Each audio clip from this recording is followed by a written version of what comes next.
கர்த்தராகிய இயேசு கிறிஸ்து நாமத்தில் உங்கள் அனைவருக்கும் வாழ்த்துக்கள். இந்த நாளுக்கு நான் உயிருள்ள வார்த்தை எபேசியர் 1:3. அவர் கிறிஸ்துவுக்குள் உன்னதங்களிலே ஆவிக்குரிய சகல ஆசீர்வாதத்தாலும் உங்களை ஆசீர்வதித்திருக்கிறார். ஆவிக்குரிய சகல ஆசீர்வாதத்திலும் உங்களை ஆசீர்வதித்திருக்கிறார். குடும்பத்தில் ஒரு ஆசீர்வாதம் இல்லை, 2 ஆசீர்வாதம் இல்லை, சகல ஆசீர்வாதம்.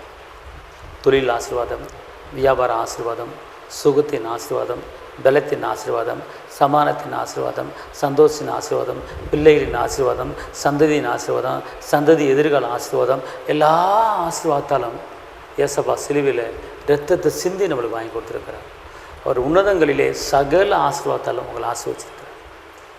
கிறிஸ்துவுக்குள் ஏசப்பா ரத்தம் சிந்தினது நம்முடைய பாவத்தை மன்னிப்பதுக்கு மாத்திரமல்ல, நமக்கு சமானத்தை கொடுக்கும்படி, நம்முடைய தரித்திரத்தை எடுத்து நம்மளுக்கு ஐஸ்வர்யத்தை கொடுக்கும்படி, நம்மளை பரலோகத்தில் சேர்க்கும்படி, எல்லா காரியத்திலும் ஆசீர்வாதம் இருக்கும்படி ஏசப்பா ரத்தம் சிந்திருக்கிறார். அதனால் ஒன்றும் கவலைப்படாதிருங்கள்.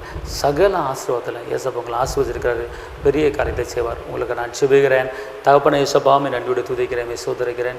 நினைப்பதற்கும் வேண்டுவதற்கும் மேலான உயர்வான காரியங்களை செய்கிற தேவனே, ஏசப்பா மேலான காரியங்கள், உயர்வான காரியங்கள், அற்புதமான காரியங்கள், அதிசயமான காரியங்கள், உயர்வான காரியங்கள், மேன்மையான காரியங்களை ஒவ்வொருவருக்கும் செய்யுங்க தகப்பனே.